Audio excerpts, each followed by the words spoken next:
अंदाज नया, माध्यम नया,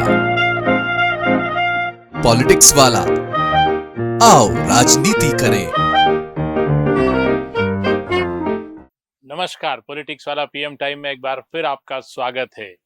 शरद चंद्र ने कहा है कि मनुष्य का मरना मुझे उतनी पीड़ा नहीं देता जितना मनुष्यत्व का मर जाना।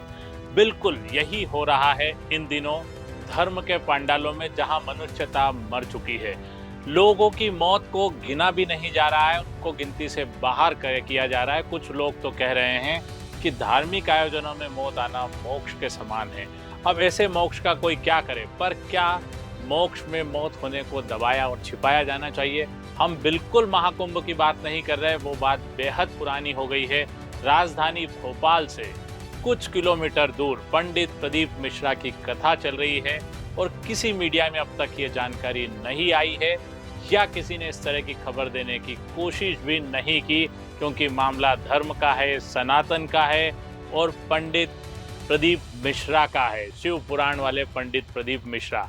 यहाँ पे शनिवार से अब तक 3 दिनों में 3 लोगों की मौत हो चुकी है और तीनों की मौत का कारण जो सामने आया है वो दम घुटने से मौत हुई है। यानी कि पंडाल में इतनी भीड़ है, इतनी अव्यवस्था है कि 3 लोगों की मौत हो गई और इनमें किसी की भी उम्र इतनी नहीं थी कि वो बुजुर्ग होने के कारण या भगदड़ के कारण मर गया हो। लेकिन जो ये मौत हुई है इनको कहीं नहीं बताया गया, कहीं नहीं दर्शाया गया और इनकी कोई गिनती नहीं है। और पंडित प्रदीप मिश्रा मंच पर बैठकर अपनी कथा जारी रखे हुए हैं।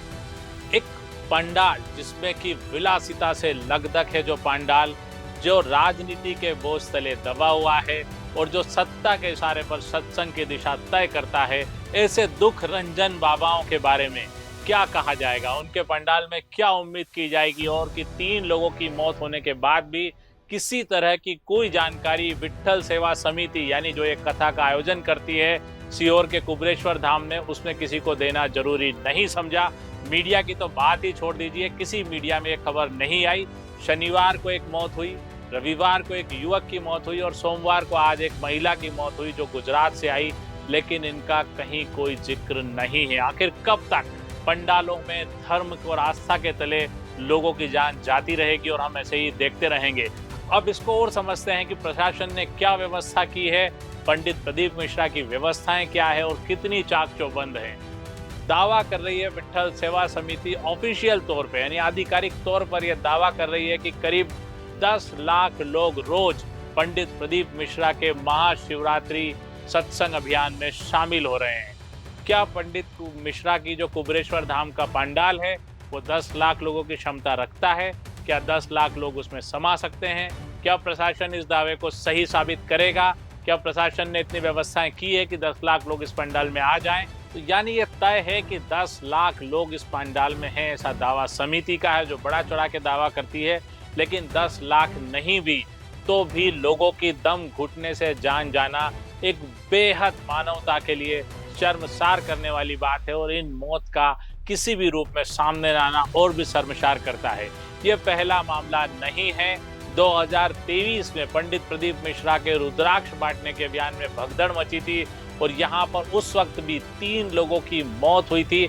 इस मौत पर भी पंडित प्रदीप मिश्रा ने ऐसा ही ठहाका लगाया था और अपनी गद्दी पर बैठकर प्रवचन देते रहे। इन मौतों पर जब मीडिया ने सवाल उठाया तो पंडित प्रदीप मिश्रा ने ये कहा था, मंच से नारा लगाया था, जो किसी भी सत्संग या शिव पुराण या कथावाचक के लिए बेहद शर्मिंदगी वाला हो सकता है। उसे कैसे कथावाचक माने जो लोगों की मौत पर ऐसे नारे लगाता हो मंच से।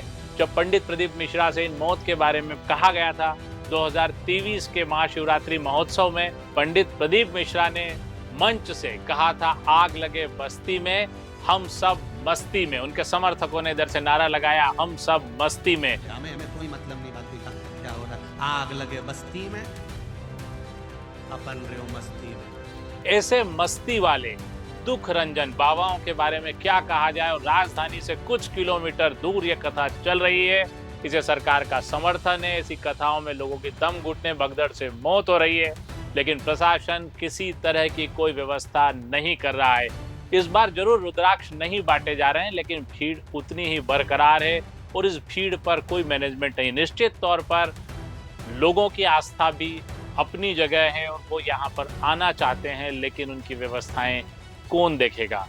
क्या सरकार की कोई जिम्मेदारी नहीं? क्या पंडित प्रदीप मिश्रा की कोई जिम्मेदारी नहीं कि इन मौतों के बाद वो थोड़ा सा व्यवस्थाओं को सुधारते, कुछ करते? 2023 के बाद घटनाएं फिर दोहराई जा रही है। इस बार अंतर सिर्फ इतना आया है कि मौत की घटनाएं सामने नहीं आ रही है, उन्हें बहुत अच्छे ढंग से प्रबंधन किया गया है, हादसों को बताया नहीं जा रहा है, जबकि इसके पहले प्रबंधन फेल था और ये सब घटनाएं बाहर आ गई। लेकिन इस बार मीडिया प्रबंधन बहुत अच्छा है प्रदीप मिश्रा जी का।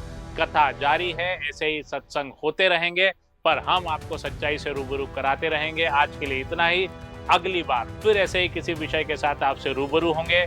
आप अपनी प्रतिक्रिया हमें हमारे मोबाइल नंबर 7000274400 पर व्हाट्सएप कर सकते हैं। धन्यवाद, शुक्रिया।